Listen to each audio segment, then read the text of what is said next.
Yes, Simba jana amepata ushindi wa bao moja sifuri dhidi ya Stellenbosch ya Afrika Kusini.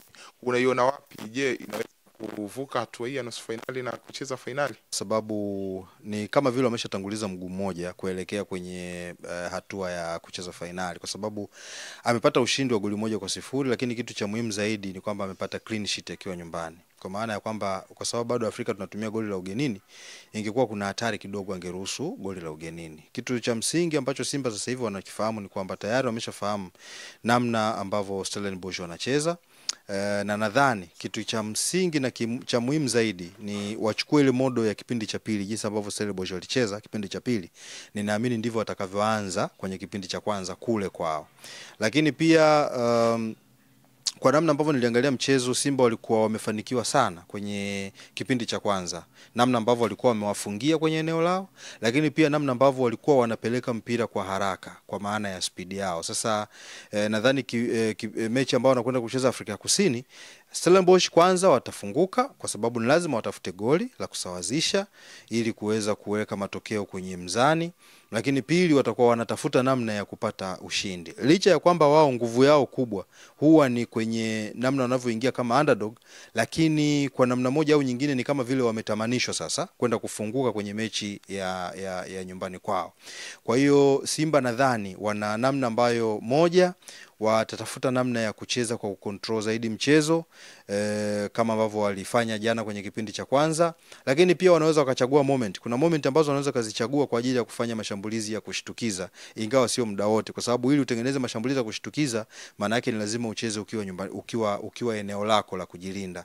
Sasa mimi sishauri sana Simba wacheze sana kwenye eneo lao la kujilinda, kwa sababu hatari mojawapo ya hawa jamaa ni kwenye mipira iliyokufa. Sasa unapocheza kwenye eneo lako la nyuma zaidi, unaweza ukawapa nafasi hiyo ya kupata mipira iliyokufa kwa namna moja au nyingine.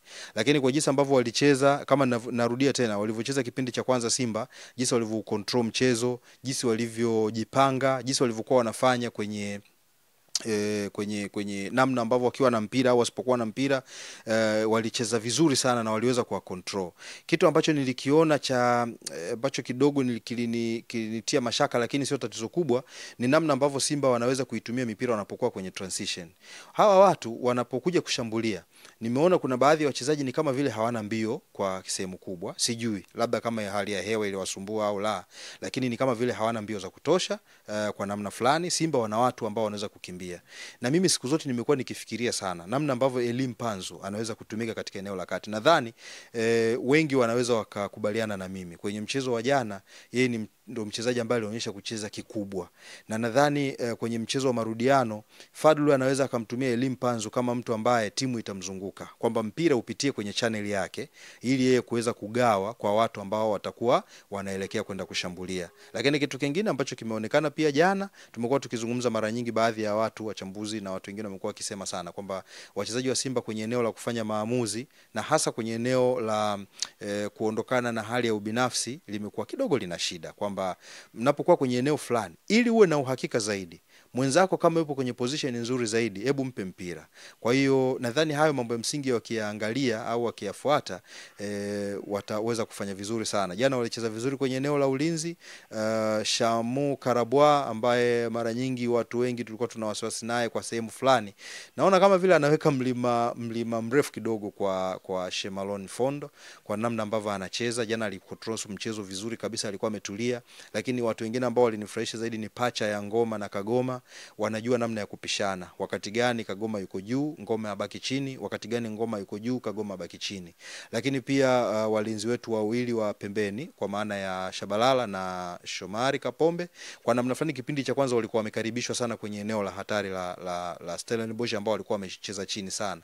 Lakini wakati kipindi cha pili kilipoanza, ni kama kuna namna fulani Stellenbosch walikuwa wameshawasoma Simba, walikuwa wanajua jinsi ya kuondoka kwenye mtego ambao Simba walikuwa wameutega kwenye eneo lao Simba.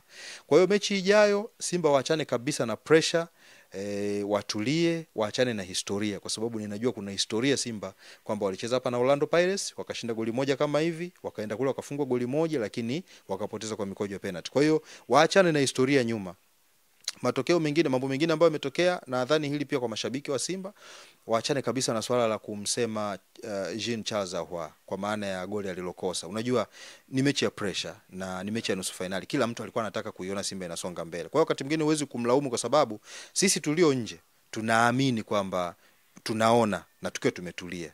Huyu yuko kwenye pressure.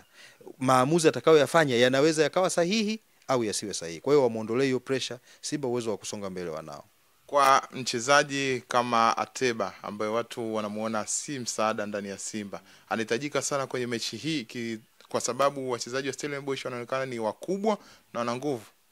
Nadhani anahitajika kwa sababu ni mchezaji mwenye matumizi ya nguvu na huwa anaonekana kwenye bato ya moja kwa moja, huwa mara nyingi anakuwa mzuri sana. Na nadhani kwenye mchezo huu sijui Fadlu atafanyaje, lakini Ateba angeweza kucheza na akapewa kazi ya kushughulika na defense ya Stellenbosch, kwa maana ya kwamba aondolewe ule mzigo wa kichwani kufikiria namna ambavyo anaweza kafunga magoli au magoli, akaondolewa hiyo. Akaenda pale, lengo kubwa ni kukaa na walinzi wawili wakati wa Stellenbosch ili kuwanyima uhuru wa kuanza mpira kutoka nyuma, kwa sababu kama uliangalia vizuri kipindi cha pili walikuwa wanaanza kuwa na ule uwezo wa kutoka nyuma na mpira na kupigiana pasi kwenda mbele. Kwa hiyo aenda kawanyime hiyo, afanye pressing.